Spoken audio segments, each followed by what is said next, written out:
چودہ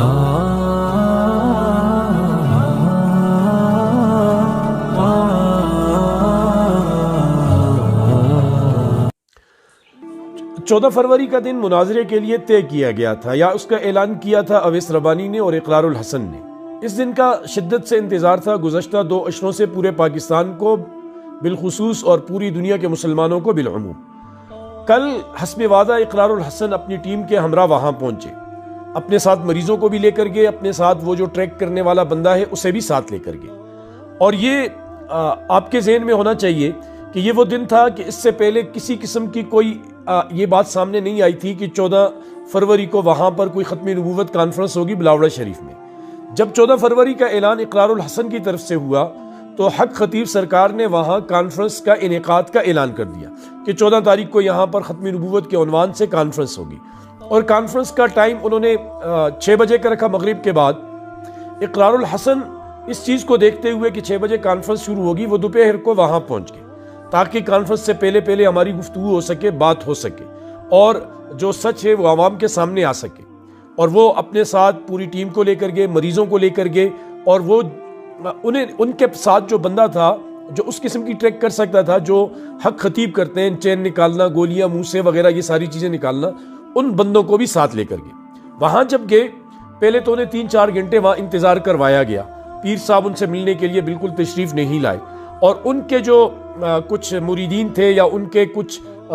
آستانے کے ذمہ دار لوگ تھے وہ اقرار الحسن کے ساتھ گفتگو کرنے کی کوشش کرتے رہے۔ اس میں بہت ساری بدمزگیاں بھی ہوئی کہ ایک صاحب نے اس وقت بدمزگی زیادہ ہو گئی کہ جب اس نے کہا کہ ان سے بات کرو اور انہیں راستہ دکھا دو،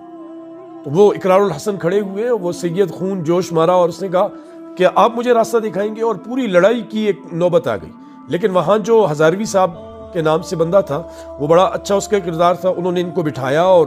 ٹھنڈا کیا۔ اقرار الحسن نے ان سے کہا کہ دیکھیں، اچھا ان لوگوں نے یہ بات رکھی اور کہ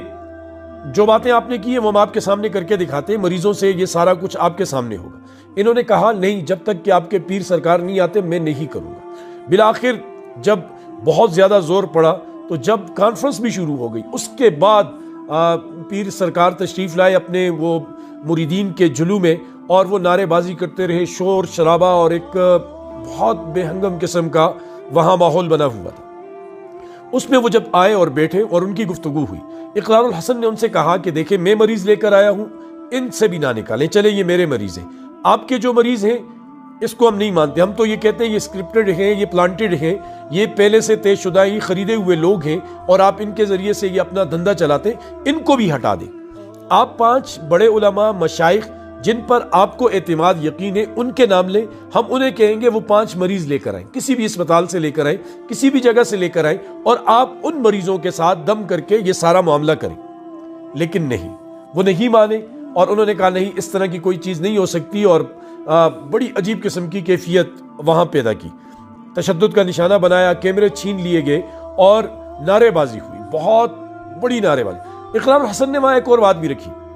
انہوں نے کہا دیکھیں آپ ختم نبوت کی بات کرتے ہیں اور آج ختم نبوت کی کانفرنس ہے، تو آپ ہمیں ایک آیت پڑھ کر سنا دیں جس میں ختم نبوت کا ذکر ہو۔ لیکن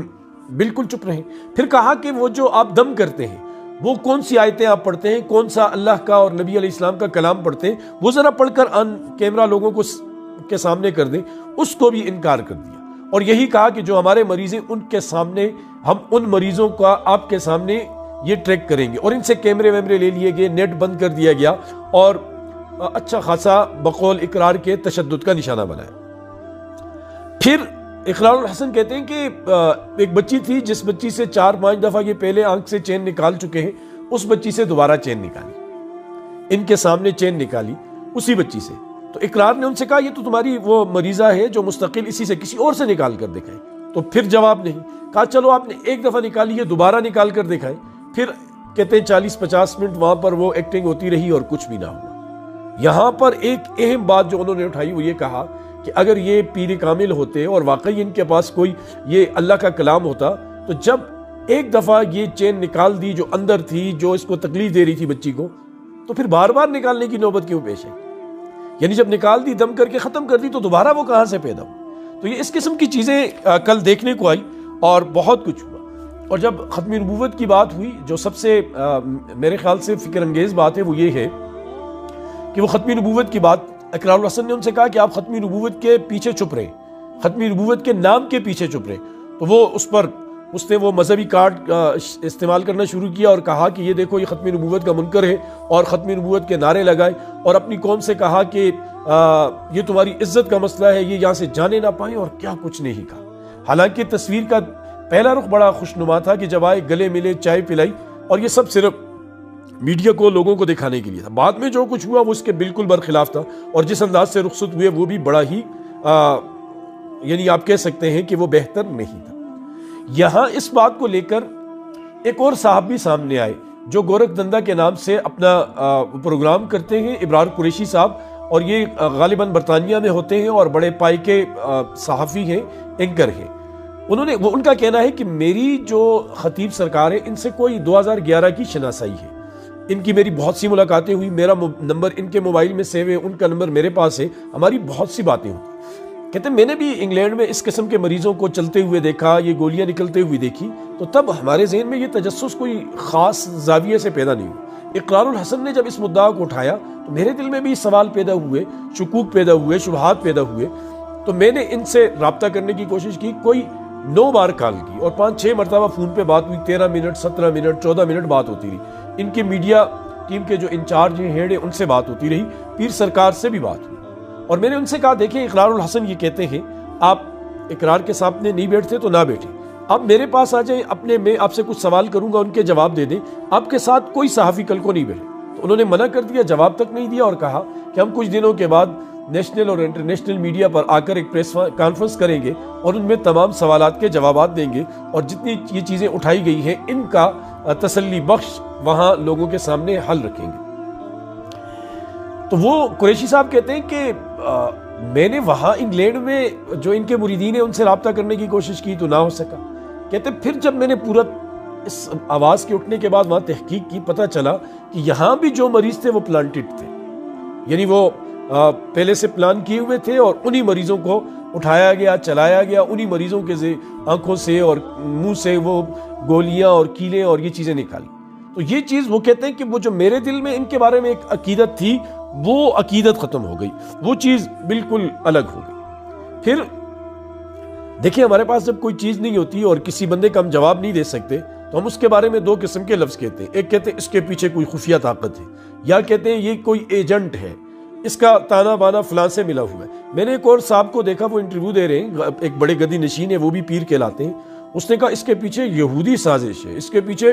ایسے لوگوں کی ہے جو خانقاہ کی وہ حرمت کے تقدس کو ختم کرنا چاہتے ہیں. دیکھیں خانقاہوں کی تقدس اور خانقاہوں کی جو حرمت ہے وہ اقرار الحسن ختم نہیں کر رہے، وہ تو ان جیسے لوگ کر رہے ہیں جو تصوف اور روحانیت کے نام پر دبا ہیں اور داغ ہیں، جو لوگوں کو حقیقی تصوف سے ہٹا رہے ہیں، حقیقی روحانیت سے ہٹا کر شعبدہ بازیوں میں لگاتے ہیں، اپنے کاروبار میں لگاتے ہیں. وہاں ایک اور چیز بھی آئی، اور میں اس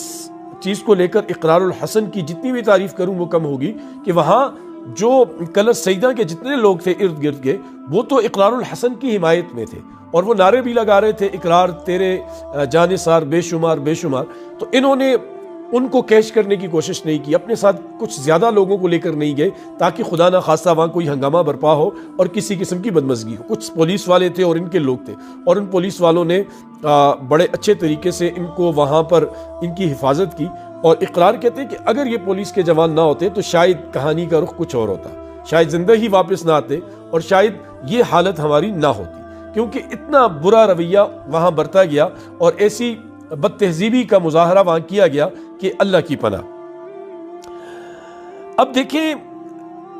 انہوں نے جو کچھ اور باتیں کی وہ یہ کہ آپ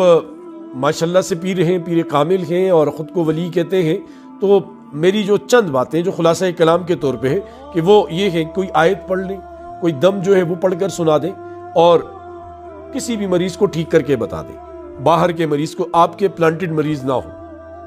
تو وہ ساری چیزوں میں ناکام رہے. اس کا مطلب یہ ہوا کہ عوام کے سامنے ایک سچ کا رخ سامنے آ گیا ہے. اقرار الحسن نے ہم سے، علماء سے اور مشائخ سے یہ التماس کی ہے کہ آپ آئیں، اور اگر آپ نہیں آئیں گے تو آپ ملت کے، قوم کے مجرم ہوں گے، اگر آپ اس کے اوپر آواز نہیں اٹھائیں گے. اٹھانی چاہیے سب کو کہ جو بھی غلط ہو، جس لبادے میں ہو، جس مسلک سے ہو اور جس مکتبہ فکر سے ہو، وہ اسلام کو غلط رخ پیش کرتا ہو، اسلام کے ذریعے سے وہ اپنی کوئی اجارہ داری قائم کرنا چاہتا ہو، تو یہ ہمارا فرض بنتا ہے، فریضہ بنتا ہے کہ ہم اس کے لیے اس کا سدباب کریں، اس کا راستے کی دیوار بنے، رکاوٹ بنے. تو خلاصہ کلام یہ ہے کہ مناظرہ اس لیے نہیں ہوا کہ ان صاحبوں کے پاس اقرار الحسن کے سوالوں کے کوئی جواب نہیں تھے، اور جو ہوا وہ سب نے میڈیا پر دیکھا. اور اللہ پاک ہماری عقیدوں کی، ہمارے بچوں کے اسلامی مستقبل کی حفاظت فرمائے.